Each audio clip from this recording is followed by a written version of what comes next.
কিছুদিন আগে পর্যন্ত আমার বাড়িতে আমরা সবাই জ্বর সর্দি কাশিতে পুরোই জর্জরিত ছিলাম। তাই কোনো রকম কোনো কিছু ভালো মন্দ না রান্না করতে পারছিলাম, না কিছু খেতে পারছিলাম। মুখের কোনো স্বাদই ছিল না। এত দিনে গিয়ে সবাই মোটামুটি সুস্থই আছি বলতে পারো। তাই আজকে বাড়িতে বানালাম ডিমের রেজালা। খুব সহজেই কয়েকটা মাত্র উপকরণ দিয়ে, আর সেই উপকরণগুলো মোটামুটি আমরা এখন সবাই সবার বাড়িতে রাখি। কিশমিশ, চারমগজ আর অল্প একটু কাজুকে ভালো মতন গরম জলে ভিজিয়ে রেখেছিলাম। প্রথমে একটা পেস্ট করে নিয়েছি, যেখানে পেঁয়াজ, অল্প আদা আর অল্প একটু রসুন দিয়েছিলাম।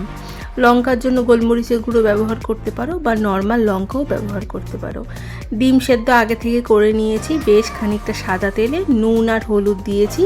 হালকা করে ভেজে ডিমগুলোকে আগে তুলে রেখে দেবো। ডিম কিন্তু কোনো সময় খুব বেশি করে ভাজতে হয় না, হালকা করে ভেজেই ডিমগুলোকে তুলে রেখে দিতে হয়। যেহেতু আমরা বাড়িতে খাবো এটা, তার জন্য আমি বেশ কিছুটা আলু দিয়েছি। তোমরা আলুটা নাই দিতে পারো। ডুমো করে কেটে রেখেছিলাম আলু, সেই নুন আর হলুদের মধ্যে অল্প একটু ভেজে নিয়েছি। ডিমের রেজালা কিন্তু তোমরা চাইলে পুরোটা ঘিতেও করতে পারো, তাহলে খেতে আরও দুর্দান্ত হয়। আলুটা ভেজে তুলে রাখার পর একটা গরম মশলা ফোড়ন দিয়েছি, যেখানে অল্প তেজপাতা, একটা শুকনো লঙ্কা, দুটো দিয়েছি এলাচ, দুটো লবঙ্গ, অল্প একটু জয়ত্রীর ফুল আর দিয়েছি অল্প একটু দারচিনি।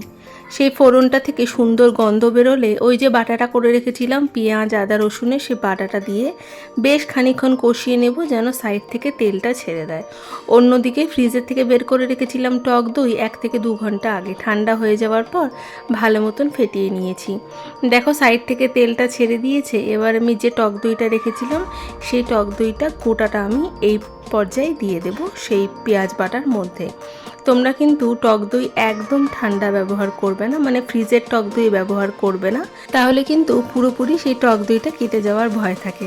তার জন্য রান্না করার 1 থেকে 2 ঘন্টা আগে টক দইটা বের করে রাখবে, তারপর ভালো মতন ফেটিয়ে দেবে।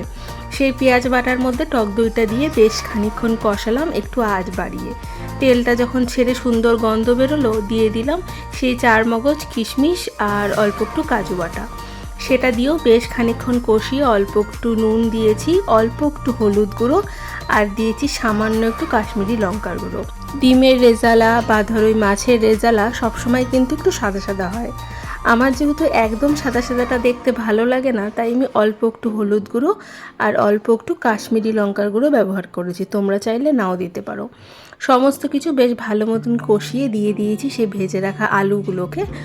আলুগুলো দিয়ে বেশ খানিক কম আঁচে আবার কষিয়ে নেবে, যতক্ষণ না পর্যন্ত সাইড থেকে তেলটা ছেড়ে দেয়। এই সময় আমি অল্প একটু চিনি দিচ্ছি, ওই স্বাদটা ব্যালেন্স করার জন্য। নুনটা কিন্তু আমি আগের থেকেই পরিমাণ মতো দিয়ে দিয়েছিলাম। সমস্ত কিছু কম আছে বেশ অনেকক্ষণ ধরে কষাবো, যতক্ষণ না পর্যন্ত সাইড থেকে তেলটা ছেড়ে দেয়। আমি অল্প একটু গরম জল ব্যবহার করছি। এই রান্নাতে কিন্তু খুব একটা বেশি গ্রেভি রাখার প্রয়োজন হয় না, তাই জলটা একদম কম দেবে। আলুটা তো সেদ্ধ হয়ে গেছে, এই জলটা একটু গামাখা গামাখা হয়ে যাওয়া পর্যন্ত অপেক্ষা করব। যখন বেশ খানিকটা জল গামাখা হয়ে ফুটে আসবে, তখন দিয়ে দিয়েছিলাম 1 থেকে 2 চামচের মতো ভরে ভরে ঘি। তোমরা কিন্তু গোটা রান্নাটা প্রথম থেকে লাস্ট পর্যন্ত ঘি দিয়েও করতে পারো, তাহলে কিন্তু স্বাদটা আরও বাড়বে। সবশেষে 1/2 চামচের মতো কেওড়া জল আমি এখানে অ্যাড করব। রেজালাতে কিন্তু কেওড়া জল ভীষণ জরুরি। এই ডিমের রেজালাটা কিন্তু ভাত, রুটি, পরোটা, নান, ফ্রাইড রাইস, পোলাও সব কিছুর সাথেই দারুণ লাগে খেতে। সবসময় সেই একঘেয়েমি ডিমের কষা না খেয়ে একবার এমন করে বাড়িতে বানিয়ে দেখো। যদি ভিডিওটা ভালো লাগে একটা লাইক করে চ্যানেলটা সাবস্ক্রাইব করে পাশে থাকবে।